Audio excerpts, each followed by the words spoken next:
Երևանի քաղաքապետ Տիգրան Ավինյանը պարբերաբար փորձում էր ավականու անդամներին վերադարձնել օրակարգային թեմաների շրջանակ։ Օրակարգի հարցերից մեկը աղբահանության դիմաց չվճարելու համար տուգանքների չեղարկումն էր։ Հարցին վերաբերող բան ունեք ասելու, որպեսզի խտրական չլինի նաև մյուս անդամների նկատմամբ։ Եթե մենք օրինակ կանոնակարգը պահեինք, հարգելի գործընկերներ, վստահաբար շատ հարցեր կկարողանայինք զեկուցենք, քննարկենք մանրամասն, որպեսզի հանրությունը տեղեկանար։ Բայց քանի որ անընդհատ ու անընդմեջ մենք թեմայից շեղվում ենք, որը ըստ կանոնակարգի չպետք է անենք, պարոն Հակոբյան, ստիպված այս իրավիճակը ունենք։ Հիմա եթե մենք այս սահմանները նորից ընդունենք, պարոն Հակոբյան ջան, մենք կվերադառնանք ավելի շատ հարցեր ըստ էության եւ ըստ բովանդակության քննարկելու։ Սակայն չնայած քաղաքապետի հորդորներին, ավականու անդամները շարունակում են ելույթները տարաբնույթ թեմաներով։ Ընդդիմադիր Մայր Հայաստան խմբակցությունից Սամվել Հակոբյանը հայտարարեց, որ իր համար կան ավելի կարևոր հարցեր։ Հիմա կան առավելություններ եւ ավելի կարևոր թեմաներ, եւ Մայր Հայաստան խմբակցության իրավական հարցերով ներկայացուցիչն եմ, տեղի էլ ունեցել 3 գործավարական նիստ, որի ընթացքում ժողովուրդ ջան գործադիրի ղեկավարը ձեր հայտարարություններ արել, ես պետք է դրանք իրավական մեկնաբանության ենթարկեմ, եթե այսօր հարց ու պատասխանը մի ամիս հետո ես չեմ ուզում երեկվա մասին խոսամ, եթե դուք կրճատել եք չեք տվել խոսելու տեղը, սա է միակ տարբերակը, եթե ես օրինակ մտածում եմ, որ դուք բերեցիք տուգանքի նախագիծը, որը ապօրինաբար ԱԺ կանոնակարգի դեմ մուտք արվեց օրակարգ հետո հանվեց, դրանից հետո մյուս քառորյա չմտավ, ես մտածեցի արել եք նահանջիկայլ, որը ողջունելի էր, սակայն երեկվա ձեր գործավարական նիստի ժամանակ դուք ասացիք, որ պետք է ձեր գոլեգաներին ԱԺ-ի արագացնել։ Տիգրան Ավինյանի կոչը շրջանցեց նաև իշխող քաղաքացիական պայմանագիր խմբակցության անդամ Լևոն Լևոնյանը։ Ես փորձեմ ընդամենը այդ մասով անդրադառնամ։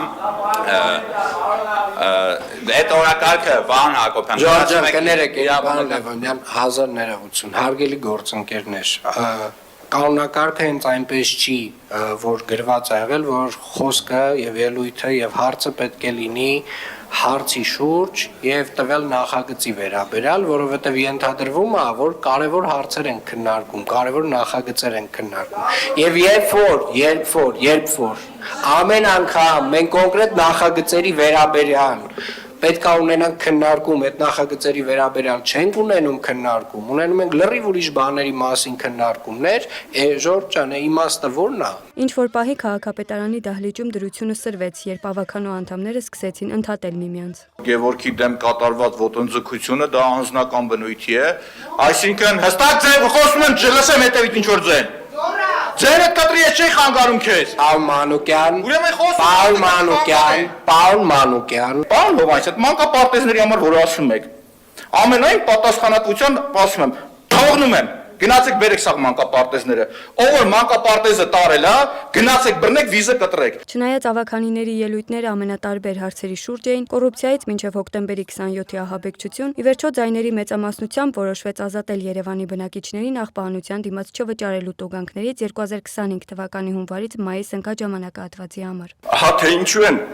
Արցախապաշտ երկրի համար իրենց կյանքը տված հերոսների հիշատակի անշեջ կրակը, նրանց անունն ու ոգու փայլը պետք է ուղեկից լինի բոլորիս դեպի այն բարձունքները, որին ձգտում էին տղաները, դեպի հայոց հավերժական հույսի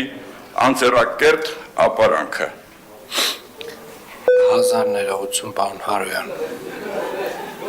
Ես ենթադրում եմ շուտով կապը հաստատվելու քննարկվող նախագծի հետ։ Այո, կապը կհաստատենք,